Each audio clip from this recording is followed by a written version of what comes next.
We have this week's newsletter. Doug has worked hard putting this together. That's kind of the Father's Day edition. Doug, what's the feature story today in the newsletter? Well, featured is this America's Wildlife Act, which has been passed by the House. It provides a substantial amount of money for states.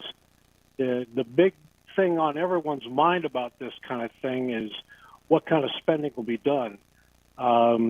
So there's some recap on what's going on with this legislation.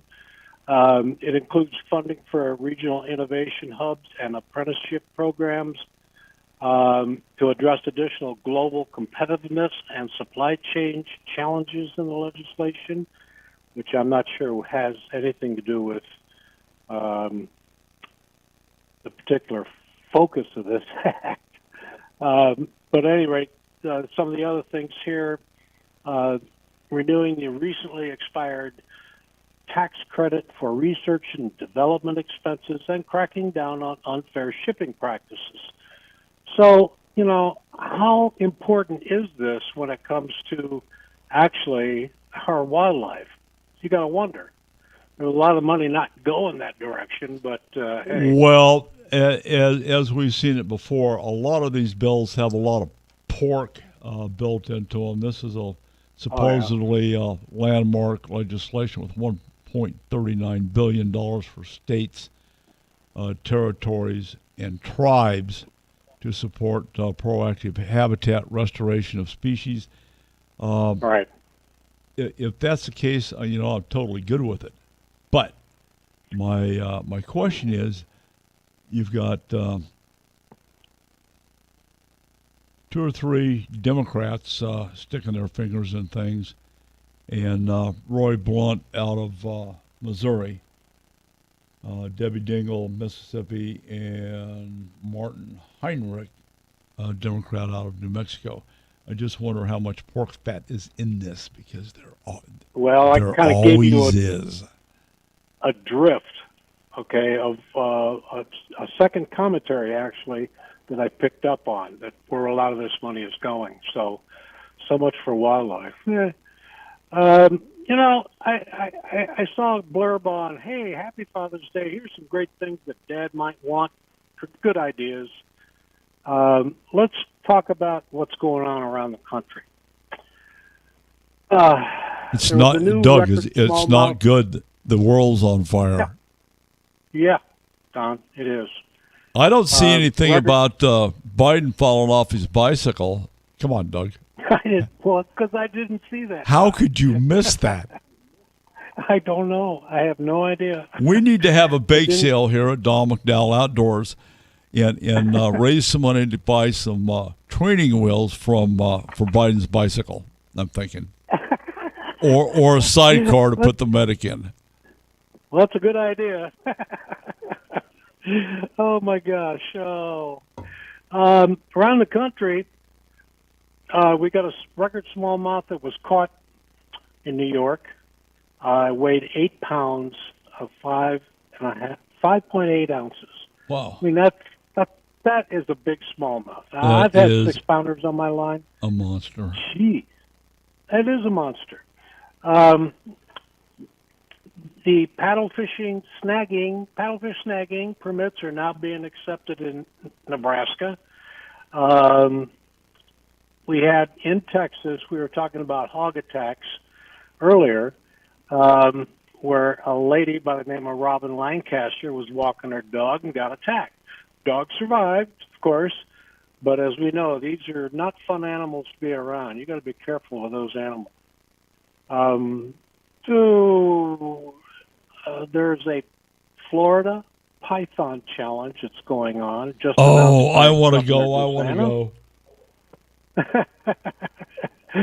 And let's see, highlighting in Indiana.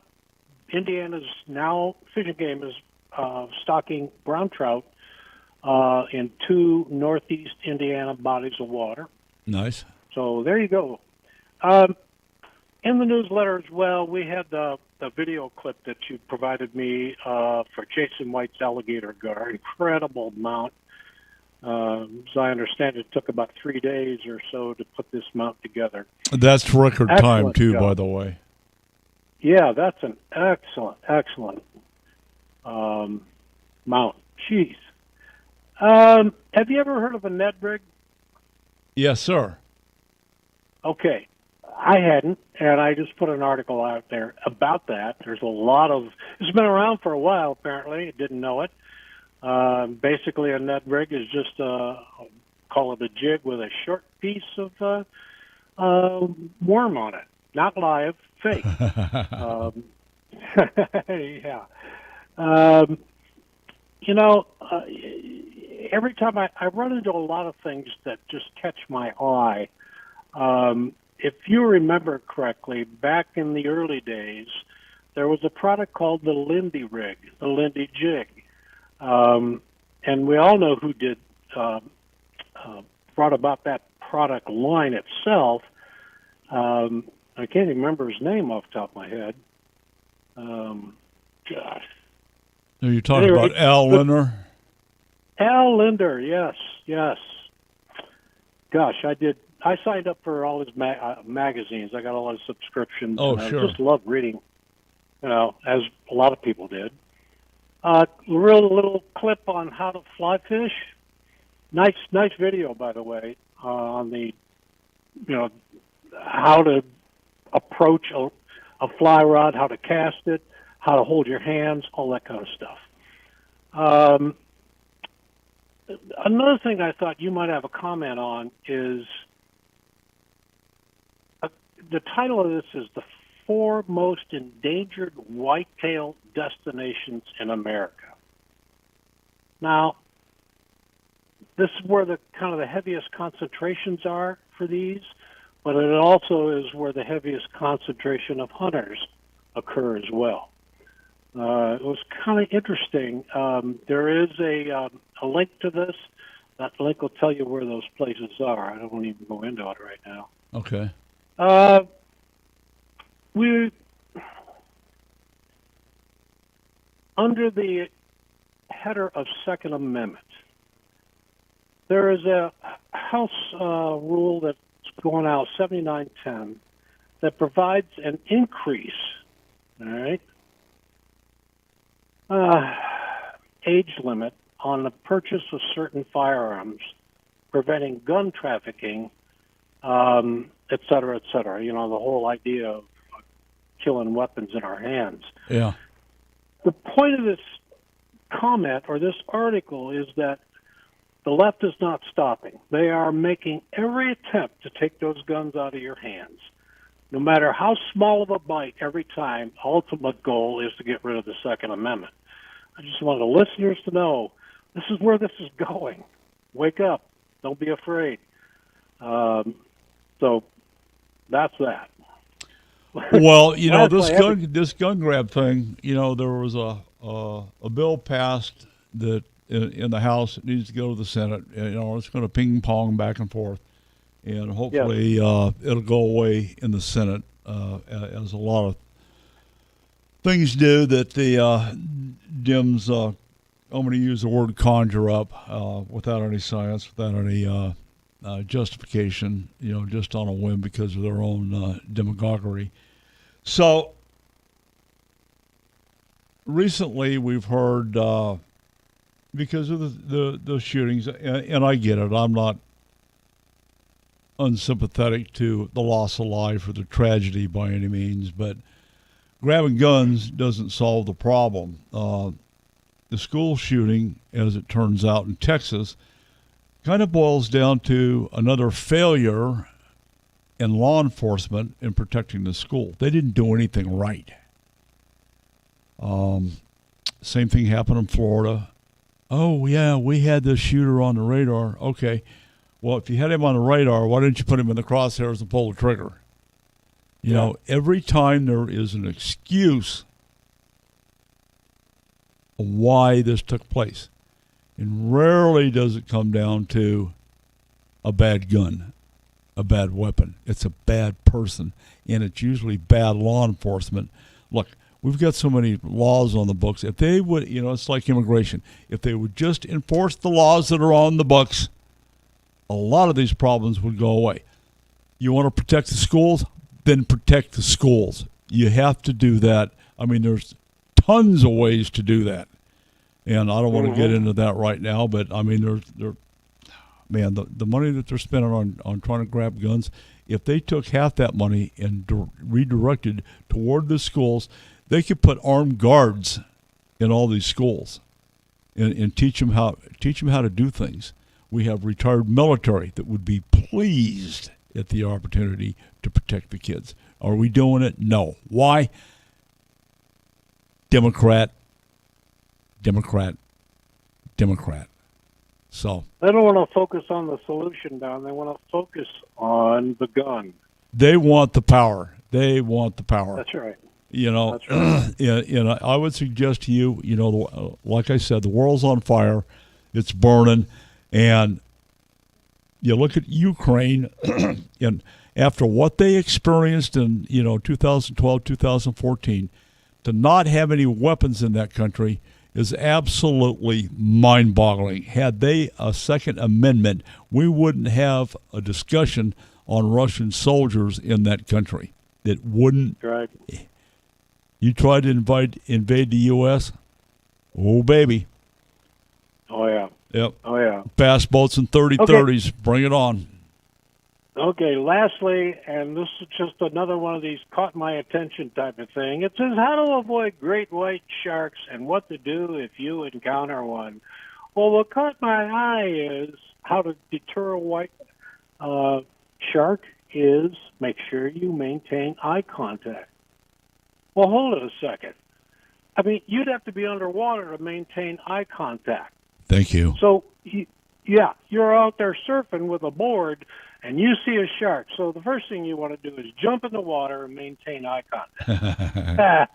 If it's circling you, that could be a possible indicator that it's curious about what you are. Yeah, and guess what? What does Doug taste like? Yeah. If it's just swimming by, no problem. Rarely does that happen. They are there for a reason. They have two things on their mind, and not in any order: procreate and eat. That's it. That's right. They don't have thumbs. That's right. The last thing you want to do is start flaying your arms and splashing and carrying on. Yeah, make yourself look bigger. Okay. Yeah. I don't think that shark cares. That's it, Don. Okay. Well, one more. I want your piece on this Masterpiece Arms in the gold and black DS9 hybrid. What makes this looking. What makes this a hybrid? I don't know. I don't know what that means. I read the article. I didn't see anything that said to me, "Oh, this is compared to the standard, and this is just a hybrid." I don't know what it means. I have no idea. I don't know. You say hybrid to me, it's like a Prius. It shoots bullets, then electric stuns. Okay, I get it. It's battery operated. I get it. Okay. Yeah. Cool. All right. Well, hey, good. Good newsletter. Yeah, it's always good to see what's going on around the country. Yeah. Let's see. I don't. The only thing I really wanted to comment about was that smallmouth out of New York. That is an exceptionally large smallmouth. Great picture. It is. Big fish. It is. Was that a catch and release? Do you know, or was there any other information? I do not. Okay. You know what? There's no article or link for this. It was just a picture and a comment. That's all I saw. Oh, my So I don't really know that much about it. Okay. But that's a huge smallmouth. Yeah, big one. So, yeah, I agree with you. And we also want to mention here, by the way, is the comment on buyer beware. Don't fall for these scam websites that claim to sell ammunition. Too many people are getting burnt. They send their money in, but they never get the ammunition. So, folks, if you're out there on the web, looking for ammunition, you better make sure who you're dealing with before you send them any money. Wow. Yeah, yeah, big deal. So that's it. Okay. One more thing on your whitetail. The four most endangered whitetail destinations in America. One of those is southwestern Wisconsin, which is ground zero for the chronic wasting disease. Wow.